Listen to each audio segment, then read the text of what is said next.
Tapi nyata, Aini, wanita muda yang hamil 7 bulan ini, miliki kebiasaan ngidam yang benar-benar di luar nalar. Bagaimana tidak, saat ngidam, Aini memaksa sang suami untuk jalan-jalan di malam hari. Namun lokasi yang dituju adalah pantai yang sepi, gunung, serta kuburan. Jadi dia tuh bilang, Ki kayaknya aku tuh harus keluar malam-malam, harus terkena angin malam. Dan kalau nggak terkena angin malam, misalnya aku malam-malam harus langsung pergi ke pantai atau ke gunung lah, yang baunya berbau alam pokoknya. Ngidam aneh ala Aini ini diakuinya bukan tanpa sebab. Namun secara metafisika, seakan ada bisikan yang meminta dirinya mengelilingi 99 pantai, 99 kuburan, dan 99 gunung. Sebelum menikah dengan Aini, awalnya Rizky jadi gentar setelah mengetahui misi yang harus dijalankan oleh Aini. Tapi karena berhutang budi, pria ini pun akhirnya nekat menikah dengan Aini, serta menjadi teman setia bagi sang istri ketika sang istri jalan-jalan malam ke pantai, kuburan, ataupun gunung. Aku merasa hutang budi juga ketika tahun 2021 almarhum papa aku terkena COVID. Di situ cuman spill dikit aja ya. Di situ soal papa aku hutang budi sama dia. Ada hutang budi yang sangat besar. Jadi akhirnya aku memantapkan diri untuk menikahi dia dan membantu untuk menjalani perjalanan 99 pantai, 99 gunung dan 99 tanah kuburan. Yang saya lihat, yang soal tayangan yang lagi up lah ya, yang soal ibu-ibu hamil yang ke tempat mesti ke tempat yang ada mistisnya ataupun yang bisa dibilang wingit itu ada perjanjian yang dimana dulunya itu sesepuhnya dia itu mempunyai perjanjian gitu sih Mas, yang belum diputus. Ini aku nggak salah anak satunya kalau nggak salah. Saat mengalami kehamilan, ini kita ambil ilmu dari neuroscience ya. Terjadi konstelasi hormon di otak sehingga sejumlah kemampuan itu menurun.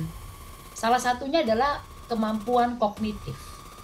Ini bicara soal misalnya rasio, logika gitu ya, atau kemampuan membaca keadaan secara objektif. Nah ini menurun sehingga yang bagi sebagian orang atau orang kebanyakan nih melihat itu nggak wajar. Bagi ibu hamil itu bisa dianggap biasa-biasa saja.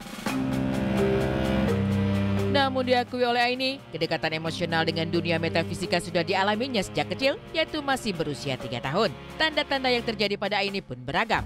Salah satunya adalah menghilang dalam penglihatan kasat mata kedua orang tuanya, terutama saat tengah malam. Dimulai dari umur 3 tahun sih, mulai orang tua ngerasain, katanya waktu aku umur 3 tahun tuh, mamah tuh kalau kebangun tidur sama papa tuh aku tuh suka tiba-tiba hilang. Saat hamil buah hati pertama mereka, Rizky sang suami pun sampai dibuatnya kebingungan. Lantaran kondisi kandungan yang sudah besar, tiba-tiba sempat menghilang. Setelah hamil tuh itu parah. Waktu pas hamil tuh itu parah. Jadi ini tuh disaksiin banget sama suami sendiri. Jadi kan emang perut aku tuh ketika hamil tuh emang nggak terlalu besar. Jadi pas ketika hamil 3 bulan, tiba-tiba si perutnya tuh kempes. Kempes banget ternyata. Hilang. Janinnya tuh hilang. Pernah sempat sampai adzan subuh, dari jam 2 sampai adzan subuh tuh hilang.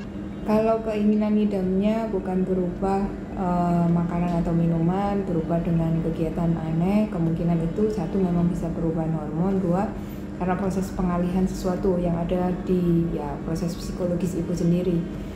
Tidak semua memang harus dituruti dan tidak akan menyebabkan bayinya terganggu karena ada mitos kalau memang ngidamnya tidak dipenuhi, ngeces gitu ya. Jadi itu tidak berhubungan. Tentunya kalau ngidamnya kegiatan aneh dan itu berbahaya, lebih baik tidak dituruti karena sebenarnya itu tidak secara ilmiah itu tidak berhubungan dengan pertumbuhan atau kecacatan pada janin yang dikandung. Semua yang terjadi pada Aini tentu akan terasa bak dongeng karena tak bisa dibuktikan secara ilmiah. Namun Rizky, suami Aini, benar-benar meyakinkan bahwa itu semua telah terjadi secara nyata. Bahkan ketika masih berpacaran, Rizky menjadi satu-satunya orang yang kerap menyelamatkan nyawa Aini dari aksi nekatnya untuk mengakhiri hidup. Setiap di fase 2021 itu dia melakukan percobaan itu berkali-kali. Sampai yang paling aku itu udah benar-benar kejadian, dia sempat minum racun ikan kan gitu. Jadi dia udah sempat minum racun di kosannya. Beberapa kasus ibu hamil ngidam itu terjadi karena adanya primary gen gitu ya. Primary gen itu berkaitan dengan kecemasan. Jadi dia mungkin tidak paham apa kecemasan yang dia alami. Umumnya hal ini berkaitan dengan proses kehamilan itu, lalu bagaimana nanti proses kelahiran, lalu pasca melahirkan, bagaimana merawat anak dan sebagainya. Mungkin itu di bawah sadarnya.